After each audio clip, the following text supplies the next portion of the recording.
In this video, we're going to have a look at liberals and society. And we're going to look at areas where they agree with each other and areas where they disagree with each other. Again, this would be a potential type of exam question, wouldn't it? To what extent do all liberals agree on the views of society, or to what extent is the disagreement amongst liberals, that type of stuff. I think the first area to have a look at where they agree is they agree with something called foundational equality. What this means is, and this is an idea which is first kind of aired by John Locke, this idea that all individuals, no matter who they are born with equal natural rights: life, liberty and property. It doesn't matter who you are in society, whether you're rich or poor or whatever, everyone has these same equal natural rights. And because of that, this is where the ideas of individualism come from. Every individual has the right of life, liberty and property. These foundational rights, these equal natural rights which everybody has.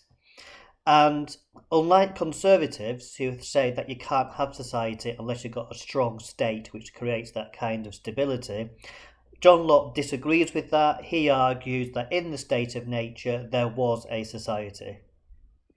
And in that society, natural rights are being protected.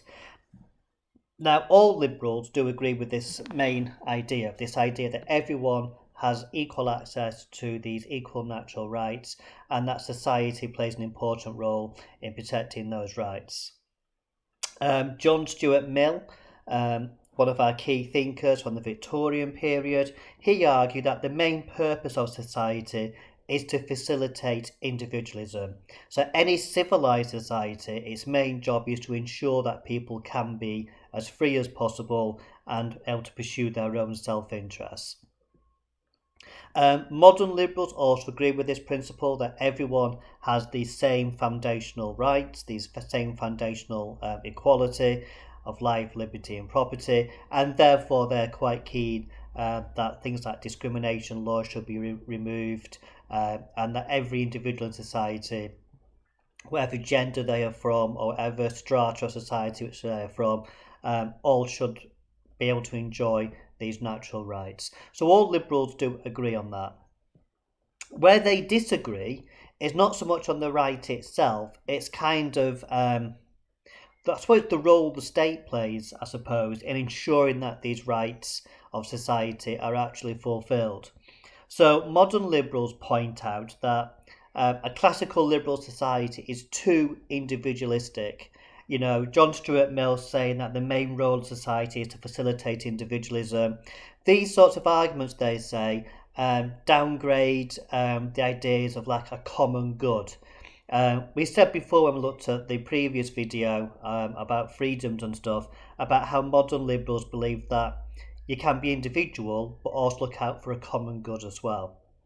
And so modern liberals argue that the classical liberal idea that we're all individual atoms, if you like, self-seeking, occasionally might interact with each other, very competitive, is not actually the ideal society. And the ideal society should embrace the common good and ensure that individualism is allowed to flourish through embracing this common good, basically. So there's a difference there between modern liberals and classical liberals. I suppose the strongest key thinker on this, or one of the most prominent key thinkers on this, of course, is John Rawls. In his book, which he wrote, he discussed something called the veil of ignorance. Now, remember, you probably when we did this in class, this is the idea that if we don't know where we're going to be born, and being born is like being a lottery, would you want to be born at the poorest end of your society?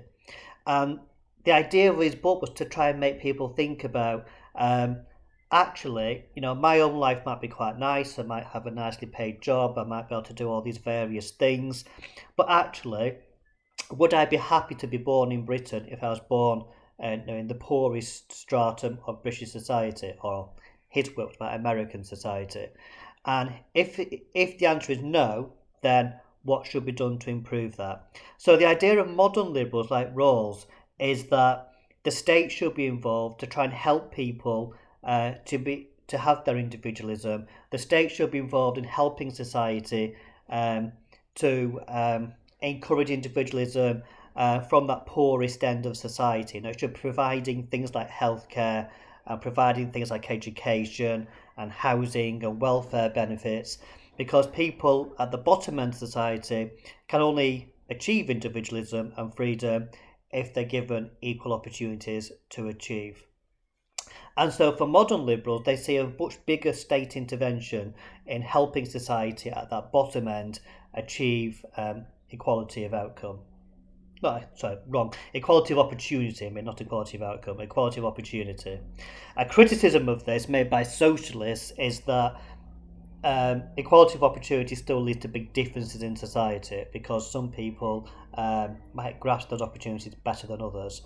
For liberals, they say, so what?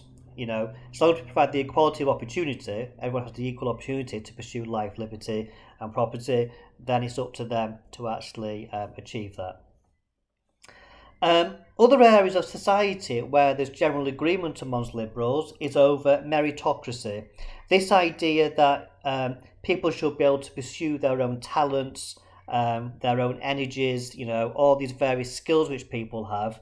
And the role of society is to try and help people achieve their talents. So this idea that you shouldn't have an elite at the top of society who are there through no particular talent. This is why liberals, for example, don't like things like hereditary monarchy. I mean, the present Queen might be doing a fantastic job, but actually is she the most talented person for that job? Does it really fit with logic that just because her son is her son doesn't mean he's going to be the best person for that job? It's why they don't like things like an unelected House of Lords. Why should people who've been there through birthright be in the House of Lords? They're not the best and the greatest possible necessarily. You should be there through talent. It's why liberals support the idea that in most jobs today, you have interviews, don't you? When I became a teacher at King Edward's College, I had to obviously send in my CV. I had to go for an interview. There was other people in the interview. Clearly, I was the most talented of all the candidates, and I got the job. Okay, that is meritocracy, isn't it? Okay, my skills and my talents were being recognised, and I was able to get the job and therefore prosper, or not, depending on your point of view. This idea was really strengthened in the Victorian period. Again, I think it was William Gladstone, a Liberal Prime Minister, introduced competitive exams for the civil service. So this idea of meritocracy, both modern liberals and classical liberals believe in this idea that people should only get positions in society, positions in jobs, based on their talents and their ability to exploit those talents. This, though, is where you do get a slight difference amongst liberals. Again, it's many of the practicalities as opposed to kind of the fundamental belief in meritocracy. Mary Wollstonecraft, who was writing the late 1700s, 1790s, that kind of period, and much more recently the more modern liberal Betty Friedan in the late 20th century, they pointed out that when classical liberals talked about meritocracy, they basically meant men. And they argued that women was equally rational, equally as talented, as men were, equally as individual, and therefore barriers to women being able to achieve in society should be removed. And they argued that these things weren't being removed quick enough. And then again, I suppose another difference, again it's down to practicalities, is that classical liberals tend to believe that if we just state that people we should have meritocracy, and based it on those principles, that's what will happen. You'll have competition between individuals. Whereas modern liberals say the state needs to be more involved in this. The state needs to ensure that society is not discriminating against certain groups, and they have equal access to top-class universities, etc., etc. I mean, for example, modern liberals would question things like, the brain of someone going to Eton School is the same as someone going to Eton in Central Nuneaton. But why do people from Eton have a much higher rate of going to university than they do from Eton? Society is obviously preventing people from going to university from those poorer working class areas and towns like Nuneaton. And so they argue that the state should be more involved in trying to remove the barriers to enable people then to enjoy meritocracy and to pursue their talents. A third area of agreement, and I can't really think of much of a disagreement amongst liberals on this idea of tolerance. Again, it's a key idea of liberals that people should be tolerant of other people.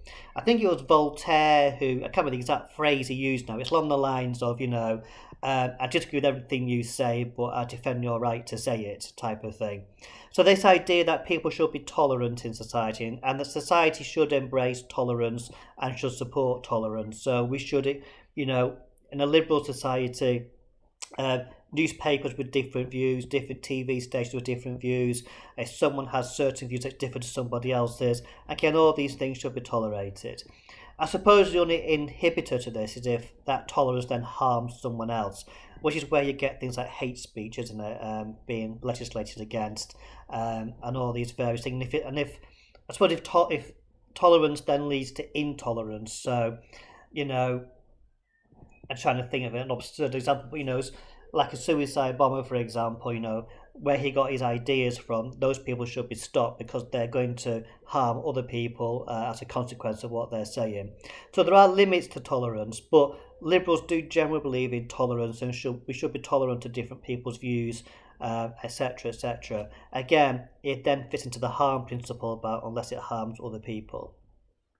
So liberals and society then, they generally agree, I would argue.